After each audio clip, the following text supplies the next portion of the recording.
Hi, hello, and welcome, excuse me, to another episode of Mr. Bench's Book Reviews. What's in the box today?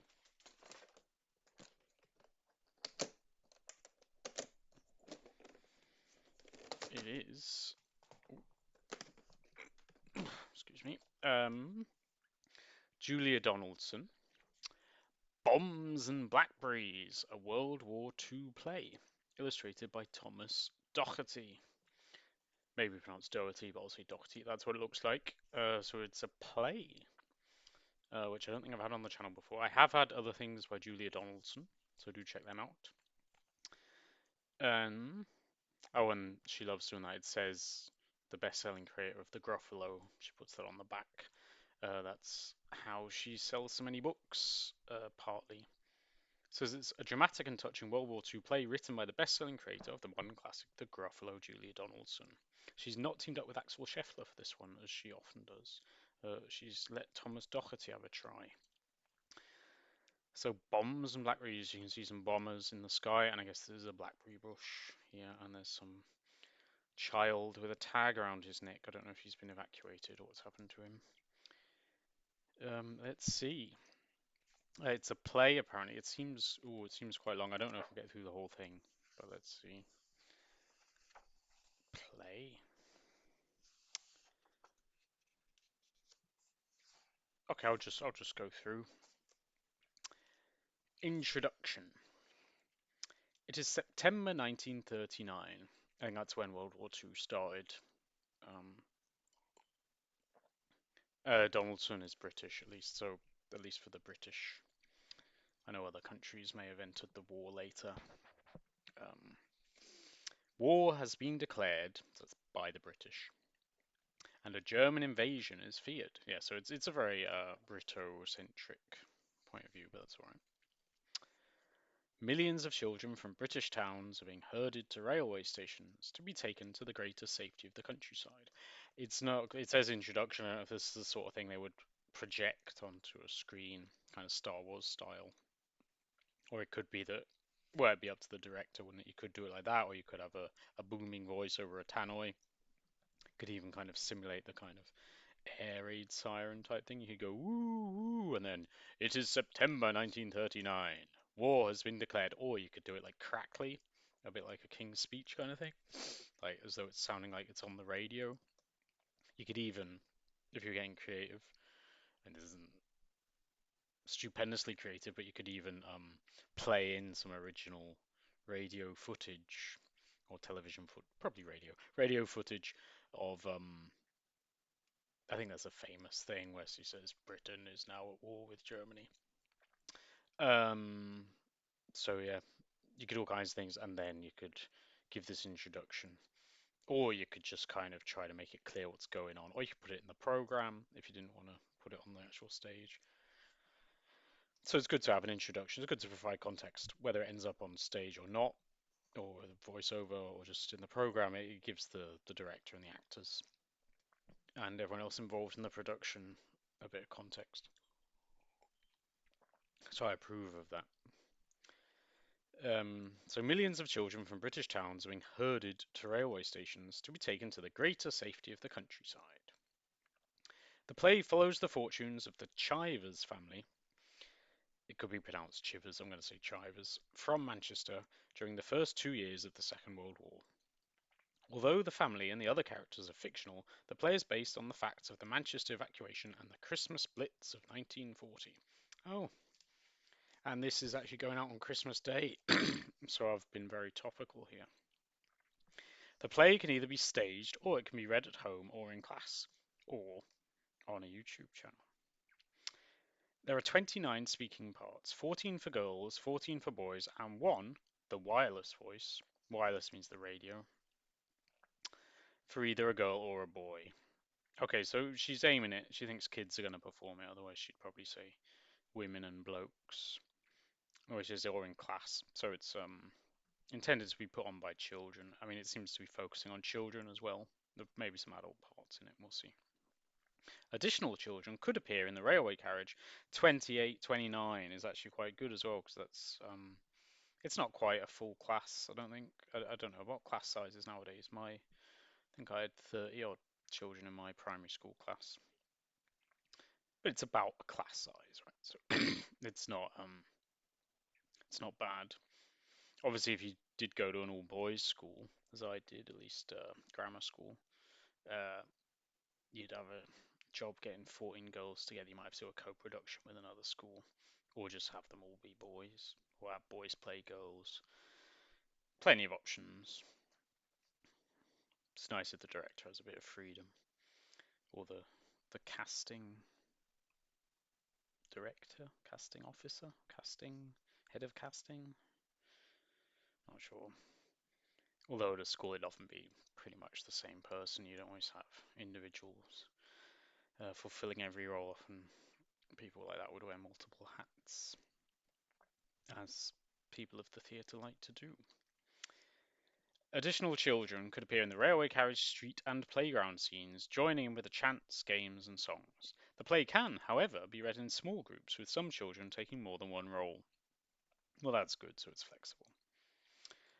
I don't know if anyone's ever actually put this on.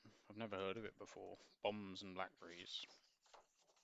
I was just going to look at the year it was published. Copyright in 2003. Okay, so well,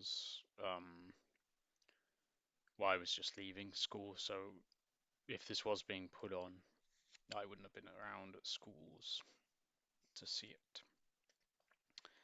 Although the play has been divided into 6 scenes, the action moves from place to place within each scene. Well, that's challenging for your director as well. In total, there are 11 locations. I mean, I don't know if she's just failed to understand the practicalities of theatre, because normally a scene would be in one place. I mean, otherwise I'd just say it's another scene if you're changing location. But we'll see. Maybe she has a tip or two for how to solve that. A railway carriage, the chiver's home, a village hall, a playground, a casualty department, the garden of a stately home, a shop, a street, an air raid shelter, a hospital ward, and a field. Okay, so there's a lot to do for the people making the scenery. Cast. Oh, well, look, this is very long. Shall I read through this whole thing? Yeah, why not? Manchester people. Funny way of saying it, Mancunians. People who live in Manchester. People from Manchester. So I have names and roles, right? You have Mr. Percy Chivers, role large. Okay, so the role just refers to the size of the role. So the Chivers family all have large roles. There's Mr. Percy, Mrs. Hilda, Stanley, and then they've got ages here. He's 18. Doris Chivers is even a nurse. She's age 17. Elsie Chivers is 11. Jack Chivers is 9. Joey Chivers is aged 5. And there's a photograph of them and a box of matches. One of them's even wearing a nurse's uniform. That's probably Elsie. No, Doris. They don't give the occupations of the others. I mean, most of the kids are probably just kids. But Stanley, I don't know if he's unfortunately unemployed at 18, while his younger sister is already working. And Perseus seems to be a pipe smoker with a tash. So there are adults in it, but I guess the idea is that kids can play the adults. I mean, the good thing about a lot of schools is you have different age groups, right? So you could have the grown-ups played by the sixth formers or the older children, and then the younger kids could be played by younger kids. Then these are more Manchester people. You have Mr. Biggs, Brian Biggs, he's 10. Charlie Biggs, he's 8. Oh, and then some of these only have medium roles or even small. Was Vera Dawson, age 9, only has a small role. So I guess what you're doing at audition, you get sort your auditioning actors by competence and give the ones with the better ones larger roles. And if someone's not very good but you want to include her, she could be May Dawson, aged 8, role small. You've also got Miss Dawson, a shopkeeper, Kenny Larkin, age 10, Miss Oldham, a teacher. And then there are country people. Mrs. Smiley, the parish clerk. Mrs. Huggins, doesn't say what she does. These were the medium of Sally Huggins, aged 11. Farmer Greg is presumably a farmer, though it's not specified. He's medium. Albert, the chauffeur at Kite Hall. Miss Skeleton, the housekeeper at Kite Hall. The chauffeur has a small role. Housekeeper has a medium role. Well, that'll be because they spend a lot of time in the railway carriage. Don't need a chauffeur for that. Then there's a weird curly bracket thing. Eileen, Norma, Harry, George, with no defined surname. They're just children in the village school. I don't know why country people aren't given surnames. And then you have other characters. You have Luigi, age 21, an Italian prisoner of war. He's got a medium role. Paolo, age 21, is also an Italian prisoner of war with a medium role. Nurse Christine is an army nurse. So I guess Doris Chivers is not an army nurse. I guess she's just a nurse uh, with no affiliation to the army. Medium, and then you have wireless voice, small. Um, I mean, you could record the wireless voice, just have it playing on. That wouldn't have to be acted live, presumably. Okay, so that's the cast. It probably is 14 boys, 14 girls, and an optional. But I'm not going to go through counting. Scene one. Okay. Scene one. Farewell, Manchester, autumn 1939. So they're giving you a theme or a title, a location and a time. Well, a season and a year. That's useful. So if you say it's autumn, well, autumn is when I believe, when the war started, September 1st ish. Um, but if you say it's autumn, it means you can put up some like red leaves, orange leaves, and things like autumn signals. And then there are some bold names in brackets. Those are presumably the characters who appear in this scene. There's Miss Oldham, Joey, Elsie, Jack, Doris, Mr. Chivers, Mrs. Chivers, Brian, Stanley, and then there are three non-speaking parts, Charlie, Vera, and May. They don't give all the things, but you can refer back. So that's Vera Dawson with her small role. I don't know if small is always completely non-speaking, but you'd find that out as you went along, wouldn't you? A railway carriage in a Manchester station, obviously with Tom Docherty, is that his name? Thomas Docherty, having drawn these illustrations, it might be quite hard for the person designing the set not to be influenced by these. Like here, there's a railway carriage. It says third on it. I guess it's the third carriage. And there wants to be a waving goodbye, and someone's hanging out the window with a teddy bear. But I guess it's all right. You could be inspired by these, or you could put your own spin on it if you wanted to. A railway carriage in a Manchester station. So that sort of thing, again, if you're designing the set, you'd want to have some sort of clue that it's Manchester. Maybe people could be walking around in Man United kits, Man City kits even. Um, you know, get people making jokes. If you had everyone in Man United kits, people think it was London. Anyway, 7 Manchester children and their teacher, Miss Oldham, are squashed onto the seats.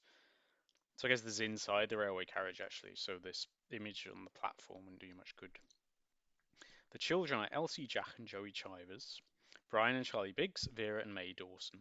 They have labels on their coats, like the guy on the front cover. Yeah, I don't know if that's a particular one of these children.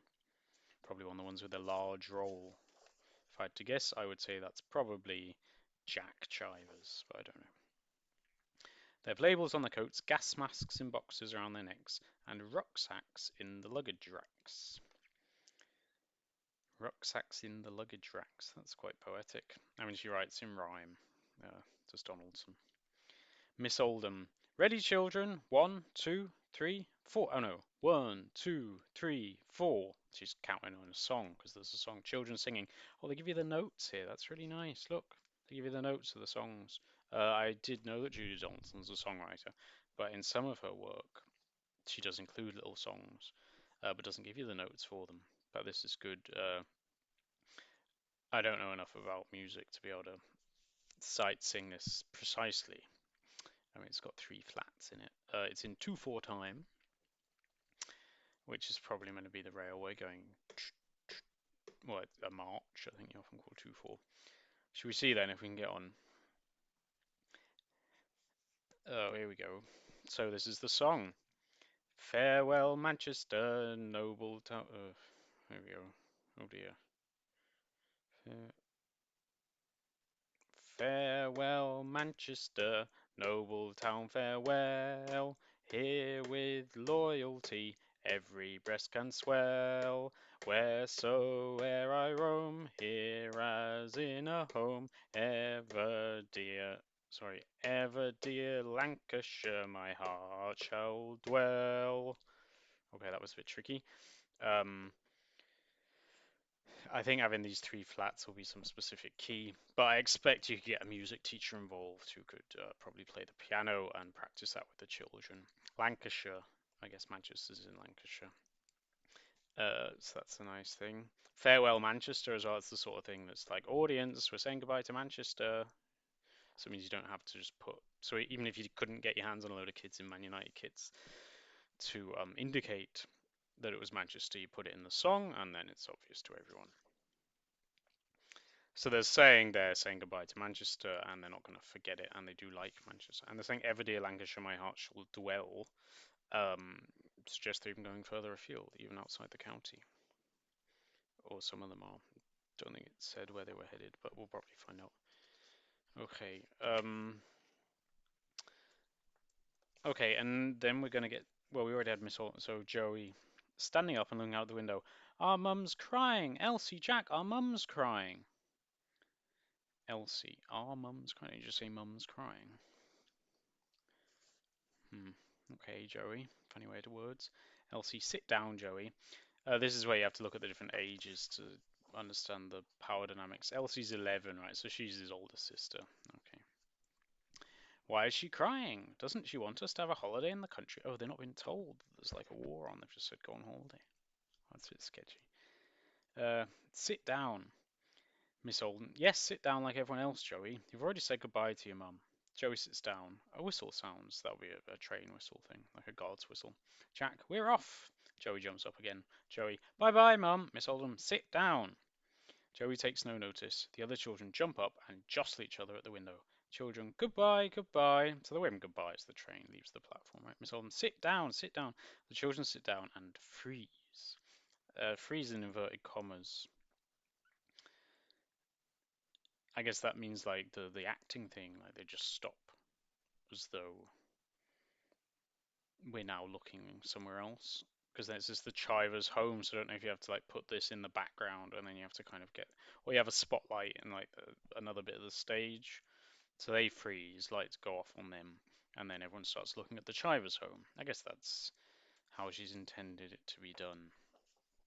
So you can understand that these two things are kind of happening in parallel rather than consecutively, um, which explains the fewer scenes for several locations. The Chivers home. What Donaldson's done, you'll notice, is she's already putting quite a lot of the first names in this first little dialogue. Our mum's crying. And maybe that's why they do it, our mum, so that you already know that the person he's talking to is also his sister. Right, and then you have Elsie, Jack, our mum's crying, so you already know straight away, first line. Well, there was the thing about singing, but the first line here, Elsie, Jack, and whoever that, and then Elsie says, sit down, Joey. So straight away, in the first two lines of dialogue, you have Elsie, Jack, Joey, and you know that they're siblings. And then, yeah, that's pretty smart. Show don't tell, they call it. Instead of saying, "Hey, we're siblings," you just have them talking completely naturally to each other, except there's slight little tweak to natural dialogue, but to show that it's their siblings. The Chivers' home. Mr. Chivers enters carrying a rusty helmet with a geranium growing in it. He removes the geranium and starts to scrub the helmet. Enter Doris, wearing a nurse's uniform. Well, we knew she was a nurse from the cast list, so they're making that obvious. She's got a big, red cross on her front. Doris is singing. They haven't given you notes for this one, so here we go. She's just singing something going, chew, chew, chew your bubble gum. Don't know if that's an adaptation on Row, Row, Row Your Boat. Oh, hello, Dad.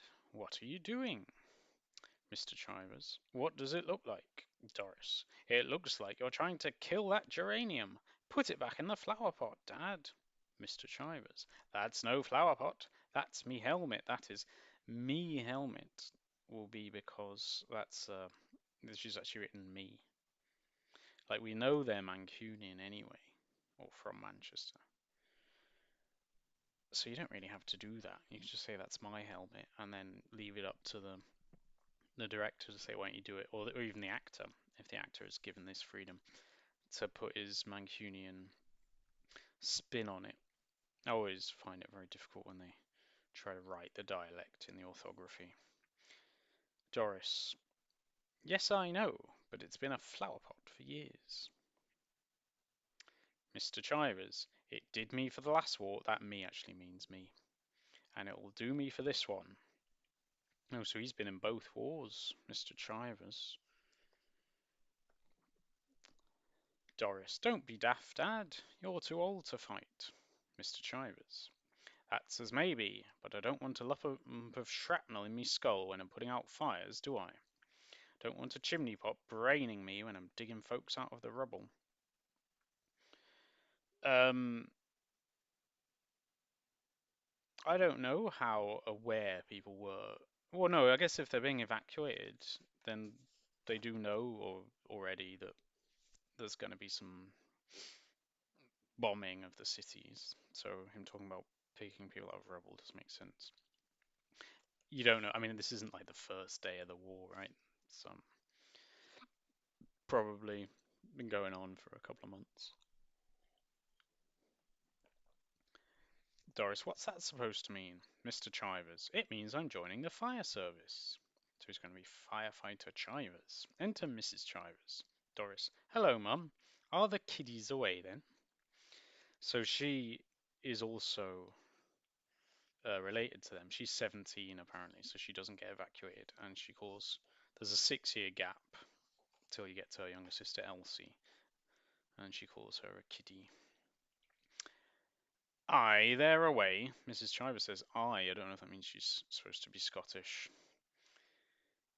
or if that's just how people used to speak in the 1930s in the north of England. And I nearly jumped on the train with them. I think that's just because she was like sad, so she didn't want to let them go. I don't think she was intending to do anything uh, like illegal, like that hadn't been prescribed. Ah, Joey's little face when they were singing that song. She sniffs and gets out her hanky. Mrs. Chivers. They'll be all right, Hilda, love. Again, they're called. I mean, Hilda. I mean, again, they've used a lot of mums. I don't know if anyone called Doris by name, so you wouldn't know what she was called unless you'd read your cast list in your program. Um, no, because Dad just. I mean, you wouldn't. You don't want to say, "Oh, hello, my child who has the name Doris." But he's called his wife Hilda, so you know her name's Hilda. And there they are. There's a cat. Um, I wouldn't put the cat on the stage. I mean, you could have like a stuffed. I don't mean taxidermy. I mean like a teddy bear type cat in the background somewhere, but it would be a bit daring to put a real live cat on the stage, I think. Okay. But yeah, they're giving you a bit of background here, obviously, kind of giving you an idea of Mr. Chiver's age by saying that he fought in the previous war. I mean, you could work it out probably by the fact if he's got a 17-year-old kid, then he must be at least like about 37. So he would have been. I know he must be a bit older then, because he could have been young enough to not fight if he was born, say 1900, then he would have been would be old enough to have a kid Doris's age, but would have been basically too young, maybe at least at the start of the First World War. So it's good. It gives you a bit of extra information. There. Mrs. Chivers then says, "I just hope they'll stick together." I don't know if siblings are always kept together, or if they were sometimes split up depending on the families that were available to take them in and their capacities. I've told Elsie and Jack they must stick together and keep Joey with them, but maybe out of their hands. Doris, of course they'll stick together. Well, she doesn't think it is. Mrs. Chivers, it's so awful not knowing how long they'll be away. Suppose this war goes on as long as the last one. Well, it is set to go on even longer than the last one. So there's a word for that. I can't remember what it is, but or an expression at least, because these people don't know, but the audience, obviously this was written in 2003, most of the audience will know that the war went on for about 6 years, and the one before it went on for about 4 years. So irony, is it dramatic irony? I don't know, but anyway, this kind of having the audience know and go, oh, it engenders feelings of sympathy with poor Mrs. Chivers. Mr. Chivers, it won't. We'll have Hitler licked in no time. Well, people do say that people thought the war would be quicker. And Mr. Chivers is conforming to this. But again, we know that poor Mr. Chivers is wrong. Mrs. Chivers, what are you doing, Percy? Put that geranium back in the flower pot. Mr. Chivers, it's not a flower pot, it's a helmet. It did me for the last war, and it'll do me for this one. Well, they have already said that, so that you could argue if you're trying to cut down, like if felt you were just burning clock with a line like that, you could cut that out. But I guess it's in there because the idea is Mr. Chivers is one of these blokes who loves a good catchphrase and loves repeating himself, saying the same thing over and over again. Mrs. Chivers, don't be stupid, Percy. They'll give you a new helmet. Honestly, you and your crackpot ideas. Mr. Chivers, not crackpot, Hilda. Crack helmet. Not quite sure what Mr. Chivers means by that. I don't know if that's a dad joke. We don't want your helmet to crack. I don't really know why he's saying that. I mean, it's some sort of joke. He thinks it's funny anyway. Mr. Chivers laughs at his own joke and exits. Well, I guess it's kind of this dad joke thing, right? He's repeating himself, saying the same thing over and over again, making terrible jokes, laughing his head off. But no, he's not being offensive. He's just not being very funny. Mrs. Chivers, you're playing with fire though, having someone make deliberately terrible jokes in a play, because the audience has to appreciate it at the level of, like, quite a sophisticated level. To like laugh at a joke not being funny in the situation of it. Mrs. Chivers and Doris freeze. I don't get what she's doing. And then it's cutting back to the railway carriage again. So again, here it would be lights off on the set of the kitchen, and then lights back on in the carriage. We're obviously not going to get very far here.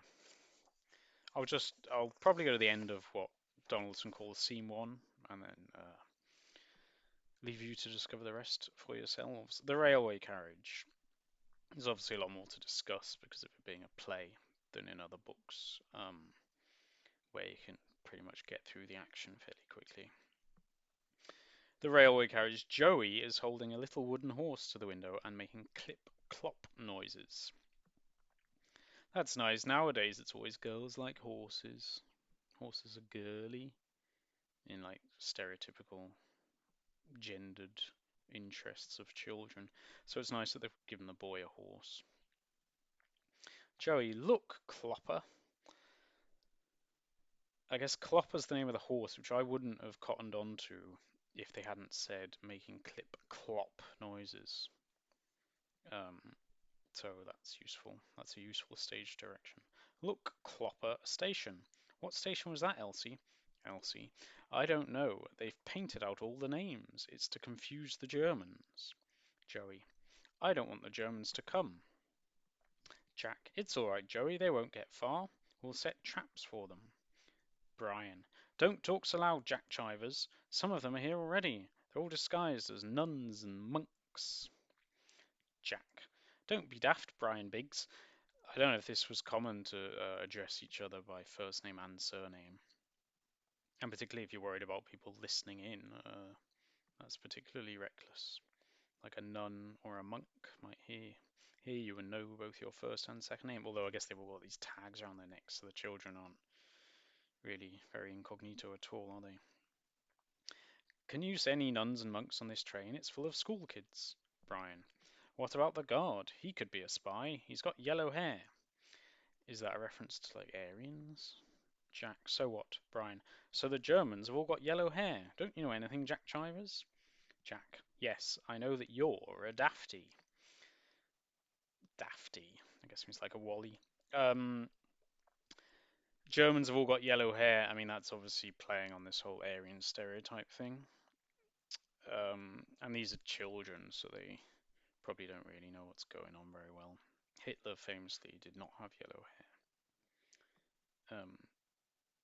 I mean, your pedants are going to say that he was famously not actually German and Austrian, but you know what I'm saying. Not all Germans have yellow hair. Not all Swedes have yellow hair. I don't know why they say yellow rather than blonde.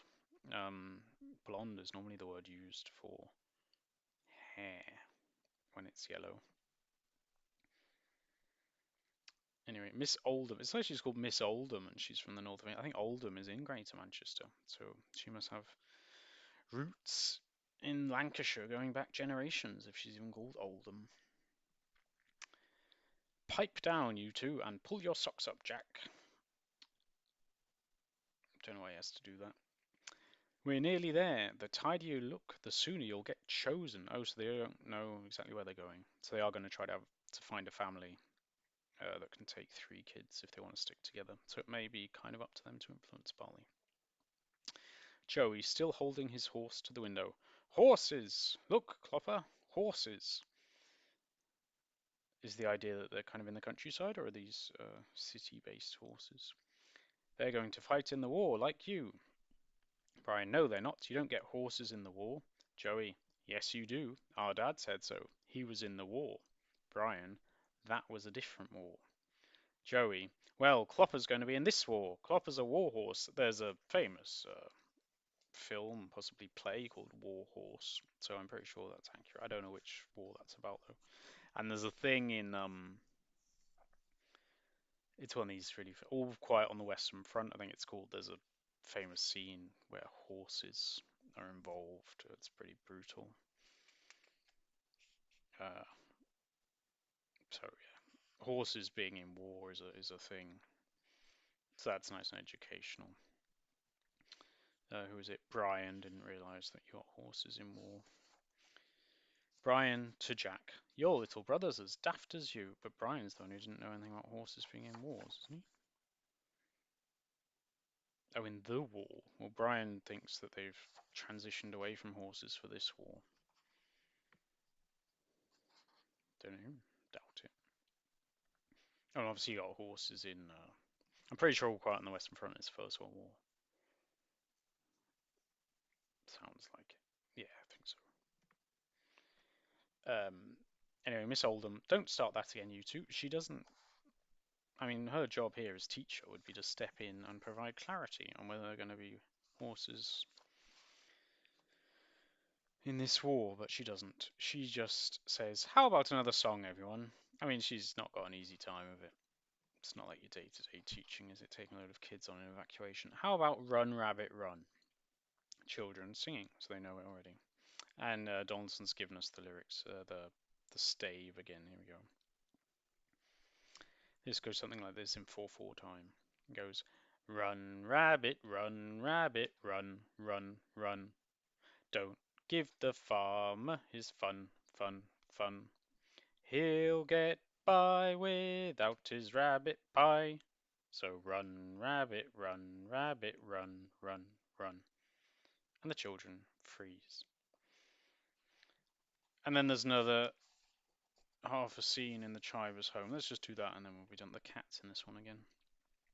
So the back in the Chivers, I don't know if they always end the. It's quite nice that we have a song and then it transitions. I can imagine that working quite well on the stage. Mrs. Chivers, it feels so quiet without them, and that's nice that they've just been singing loudly, but they're not there. So that emphasizes again that these are in two very clearly distinct locations.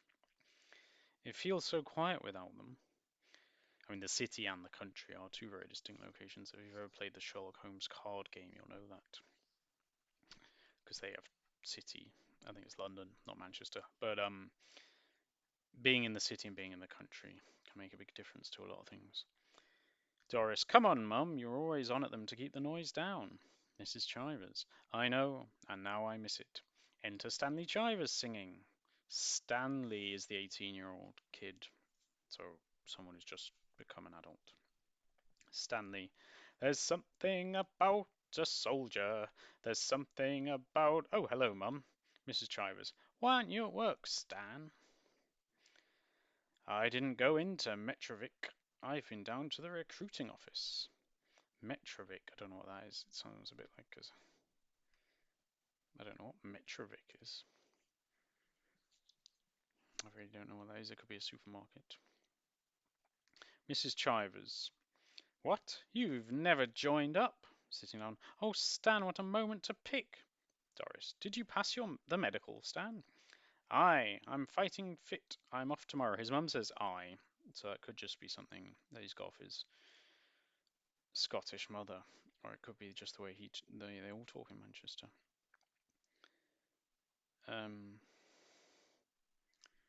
Sorry, Doris. Tomorrow? What? Off to France? Stanley. No, not to France. I've got to go to a training centre first.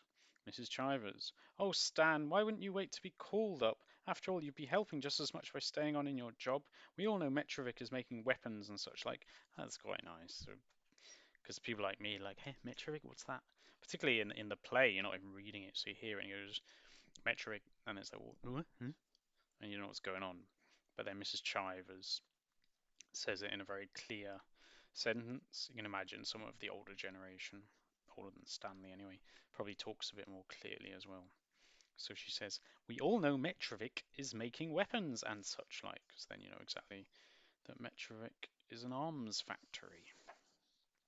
Stanley, look, Mum, I've had an idea. You could get a job with Metrovic yourself. They're opening that new machine shop next month. They'll be looking for tons of workers. Doris, what are they going to be making, Stan? Stanley, it's hush hush. Mrs. Chivers, I might just do that. It'll get me away from this hush hush house. That could be a thing that if you knew your World War II home front history better, or just manufacturing history, you might know what Metrovic make, because it sounds a bit like, um, the same thing with, oh, I hope the war won't take as long as the previous one. If you knew what you're doing, you might know that Metrovic make whatever it is, planes, wherever they made. I don't. If you know, do let me know in the comments. And if you enjoyed that, like we're at 38 minutes, so I'm not going to read the whole thing. I mean, that was literally only the first scene, but I hope you got a nice impression of the book. Julia Donaldson, definitely doing something a bit different from her usual rhyming animal or monster-based fare that she does with Axel Scheffler. But it was quite nice. I could imagine that being quite fun. The songs were quite simple. I mean, the first one had 3 flats in it, but that's not really a problem. Um, I can imagine that working quite well. Um, so I quite like that. Do let me know if you like. I mean, in theory, I could always read another scene of it in another video sometime. It's a library book, and I am probably going to take it back today, but I'll probably get it out, or I can get it out again if it's not been reserved by somebody else. So that was that. I quite enjoyed that. I might even look into other plays. I thought it was a nice little, because there are different aspects about it. When you play, you have to think about the set, the scenery, how they're going to work together. You have things as well. You have to design like a conversation so that it can be viewed side on. You don't want to just be looking at too many people's backs. Which isn't all in there, but I imagine Donaldson has kind of tried to at least put some thought into how that could work on the stage, which he may not have done quite so much with something like The Ugly Five, which I don't think would make a great stage play, at least if it were to adhere too closely to the text. So that's that. Do join me again next time for another of Mr. Bench's book reviews. And if you are celebrating Christmas today, Merry Christmas. Bye.